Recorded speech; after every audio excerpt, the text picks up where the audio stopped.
আসসালামু আলাইকুম, সবাই কেমন আছেন? নতুন আরেকটা ভিডিওতে সবাইকে স্বাগত জানাই। আমি অনেক বছর ধরে হচ্ছে গিয়ে ডানকিনে জব করি, part time job.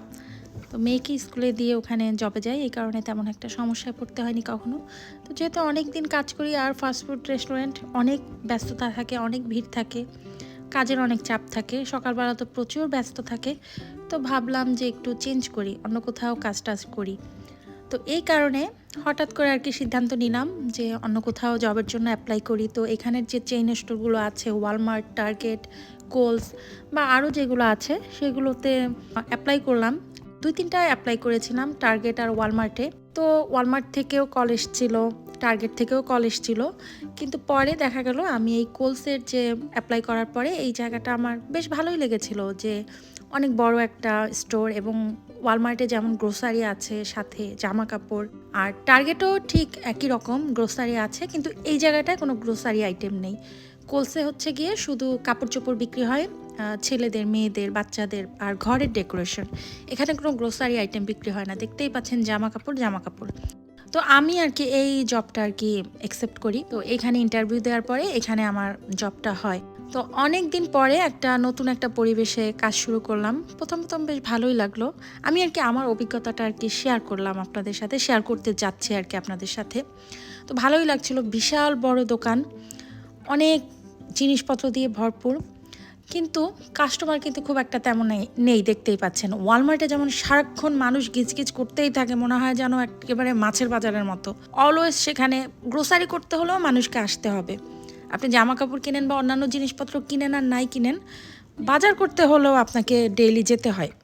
Sam's club, Costco, এসব জায়গা আর কি, বা টার্গেটে সব কিছু একসাথে যেহেতু পাওয়া যায়। আর এখানে হচ্ছে গিয়ে শুধু কাপড় চোপড়। আর একটা জিনিস এখানে দেওয়া হয়, সেটা হচ্ছে চেঞ্জ করে অ্যামাজনের যে প্রোডাক্টগুলো, যেগুলো আপনার পছন্দ হয় না বা ভুল ভাল যদি আসে, তো অ্যামাজনের কিছু রিটার্ন এখানে নেওয়া হয়। সেই রিটার্নগুলো আবার গুছিয়ে টুছিয়ে আবার অ্যামাজনে ফেরত পাঠানো হয়। তো সবচেয়ে বড় কাস্টমার হচ্ছে আমার মনে হয় যে অ্যামাজনের যে রিটার্ন দিতে আসে তাদেরকে আর কি 15% একটা ডিসকাউন্ট দেওয়া হয়। তো ওই ডিসকাউন্ট দিয়েই আবার দেখা যায় এখানে তারা আর কি শপিং করতে পারে। তো এই কারণে ওই অ্যামাজনের কিছু কাস্টমাররা এখান থেকে অনেক বেশি শপিং করে। তো প্রথম আমার কাছে বেশ ভালোই লেগেছিল, কিন্তু একটা সময় পরে দেখলাম যে আসলে এত ব্যস্ততা নিয়ে কাজ করতাম ডানকিনে, প্রচুর ভিড় থাকে। ফাস্টফুড যে কোনো দোকানই, ডানকিন বলেন, স্টারবাকস বা সাবওয়ে, প্রচুর ভিড় থাকে, প্রচুর ব্যস্ততা। আর এটা ছিল হচ্ছে আমাদের স্টাফদের জন্য রেস্টরুম। 2 ঘন্টা পর পর আপনি 15 মিনিটের জন্য ব্রেক নিতে পারবেন, যেটা আবার ডানকিন বা অন্যান্য জায়গায় পাওয়া যায় না। একদম একটানা যারা 8 ঘন্টা কাজ করে, 8 ঘন্টাই কাজ করতে হয়, কোনো ব্রেক নাই।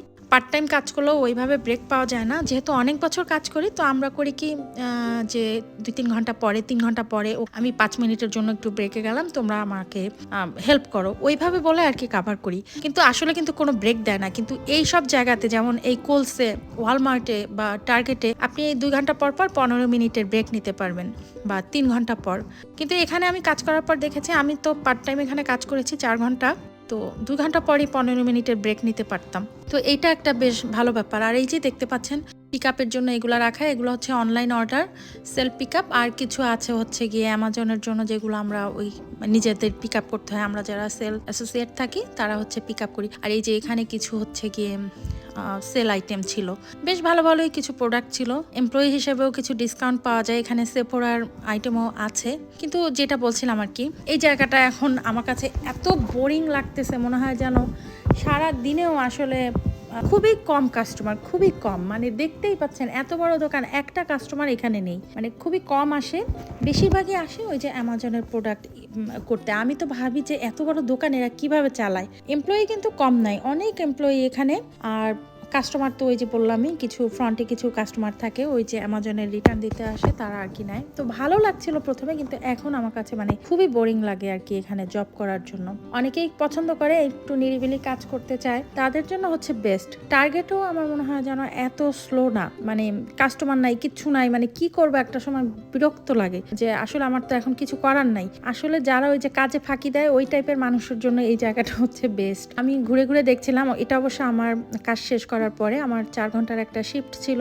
এরপর হচ্ছে আমি ঘুরে দেখছিলাম যদি কিছু দরকার হয় প্রয়োজনীয় ওগুলো নিব। তবে আসলে আমি ঘুরেই দেখছিলাম বেশি, কারণ ওই যে প্রথম বেতনের টাকা দিয়ে তো অলরেডি আমার লিপস্টিক কেনা হয়ে গিয়েছে, সেফোরার কিছু প্রোডাক্ট কিনেছিলাম। তো ওইটাই আমি আরেকটা ভিডিওতে বলেছিলাম যে এখান থেকে ইনকাম করলে দেখা যাবে এখানেই খরচ হয়ে যাবে, কারণ জামা কাপড় আর এই যে ঘরের কত সুন্দর সুন্দর জিনিস ছিল, সাথে তো মেকআপ প্রোডাক্ট সেফোরার আইটেম কিছু ছিল।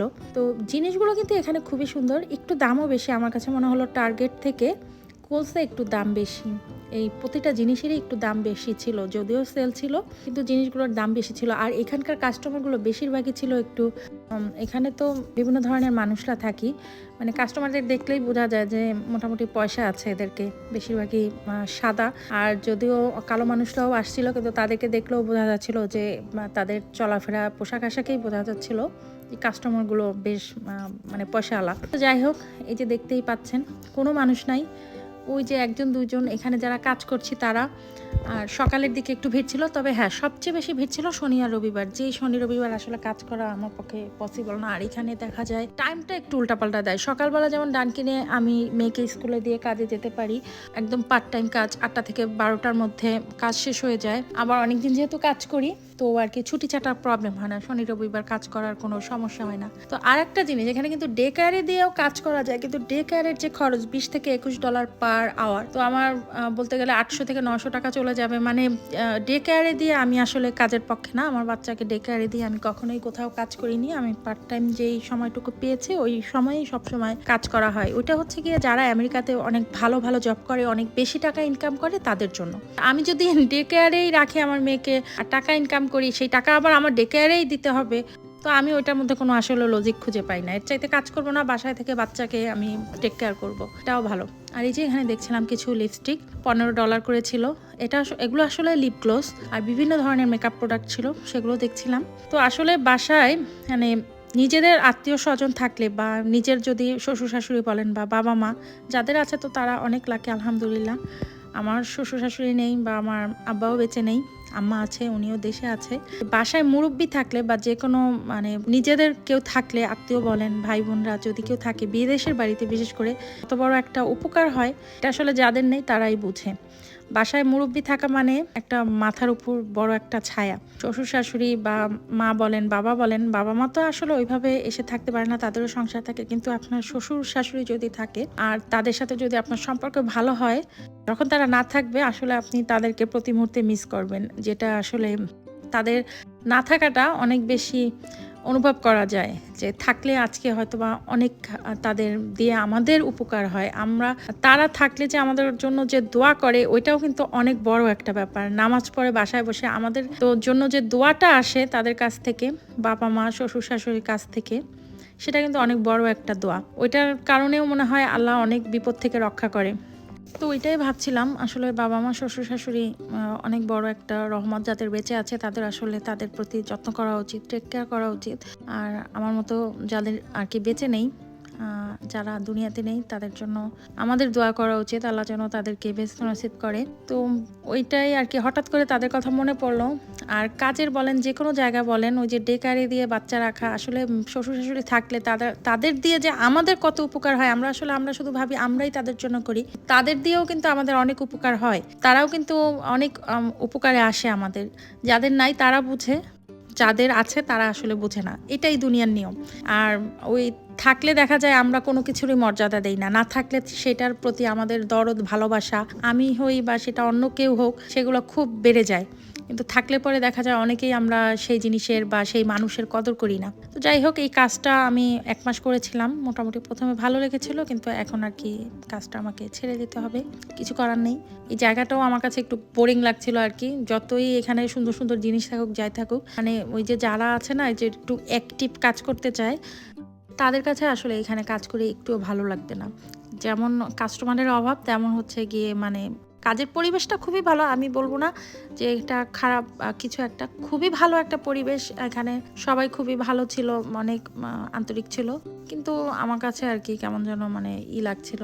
খুবই ভালো জায়গা ছিল, সব কিছুই ছিল। আসলে এক একটা মানে এক একজনের এক একটা পছন্দের ব্যাপার আছে। তবে এখানে জব করলে কিন্তু দেখা যায় যে 401k প্ল্যান, তারপরে ডেন্টাল ইন্স্যুরেন্স, এগুলো খুবই ভালো ছিল, যেটা আবার ডানকিনে পাওয়া যায় না, বা যে কোনো ফাস্টফুডের দোকানে এইসব আর কি থাকে না। তারপরেও সেখানে একটা সুবিধা হচ্ছে ওই যে টাইমটা ঠিক করা যায়। এখানে তো যারা ডানকিনে কাজ করে দেখা যায় খুব সকালে উঠে যেতে হয়। তো আমি যেহেতু অনেক বছর ধরে একই জায়গায় কাজ করতেছি, তো এই সুবিধাটা আর কি পাওয়া যায় যে খুব ভোরে উঠে যাওয়ার দরকার পড়ে না। আমি বাচ্চাকে স্কুলে দিয়ে তারপরে আবার কাজে যেতে পারি। আর এখানে তো বিশেষ করে বিদেশের বাড়িতে যাদের ঘরে ওই যে থাকে না, হেল্প করার মতো কেউ থাকে না, দেখা যায় নিজেদেরকেই বাচ্চাদের টেক কেয়ার করতে হয়, স্কুলে আনা নেওয়া করতে হয়। অনেকে বাসে দেয়, কিন্তু বাসটা আবার দেখা যায় যারা ওই যে চয়েস প্রোগ্রামের স্কুলগুলোতে পড়ে সব জায়গায় বাসের সার্ভিসটাও পাওয়া যায় না, তো নিজেদেরকেই গাড়িতে পিক আপ ড্রপ আপ করতে হয়। তো এই সব কিছু মেনটেন করে জব করা কিন্তু খুবই টাফ। আপনি চাইলেই বিদেশে আসলেই যে জব করতে পারবেন সেটাও কিন্তু না। সব কিছু মেনটেন করে একটা মনের মতো কাজ খুঁজে পাওয়া একটা টাফ ব্যাপার। তো এখানে কিন্তু খুবই সুন্দর সুন্দর কিছু জিনিস দেখছিলাম, আমার কাছে খুবই ভালো লাগছিল। যেমন এই ব্রুজটা আমার কাছে খুবই ভালো লাগছিল, কিছু কিছু জিনিস ছিল খুবই সুন্দর, এটাও অনেক সুন্দর ছিল।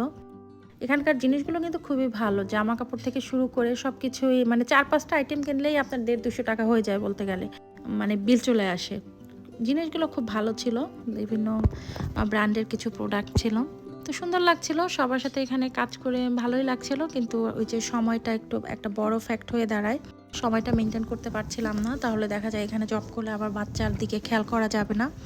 মানে যে কোনো একজনকে আসলে ফ্লেক্সিবল আওয়ারে কাজ করতে হয়, হাজব্যান্ড হোক বা ওয়াইফ হোক। তবে এইখানে যেহেতু বিশেষ করে হাজব্যান্ডের জবের উপরেই কিন্তু বেশিরভাগ আমাদের হাউস হোল্ড খরচটা চালাতে হয়, তো দেখা যায় তাকে আর কি ফুল টাইমে কাজ করতে হয়, মানে সবসময় ফ্রি থাকতে হয়, সেটা ব্যবসা বলেন বা যে কোনো জব বলেন। আর বাচ্চাদের দেখাশোনার জন্য যে কোনো একজনকে তো ছাড় দিতেই হয়। তো ওইটা ব্যাপার না। এখন এখানে আপনি যদি আমেরিকাতে কাজের অভাব নেই, যদি আপনি কাজ করতে চান আর আপনি যদি অ্যাভেলেবিলিটি দিতে পারেন, তো আমার কাছেও বেশ ভালোই লাগছিল এই জায়গাটা। তো আমি আর কি কাজটা ছাড়ার আগে এখান থেকে অনেক কিছু টিপস্টিক অনেক কিছু টুকিটাকি কিনে নিয়েছিলাম, যেহেতু এখানে কয়েক কিছু সুন্দর মানে পছন্দের কিছু জিনিস ছিল, তো সেগুলোই দেখছিলাম, এখান থেকে কিনে নিচ্ছিলাম আর কি।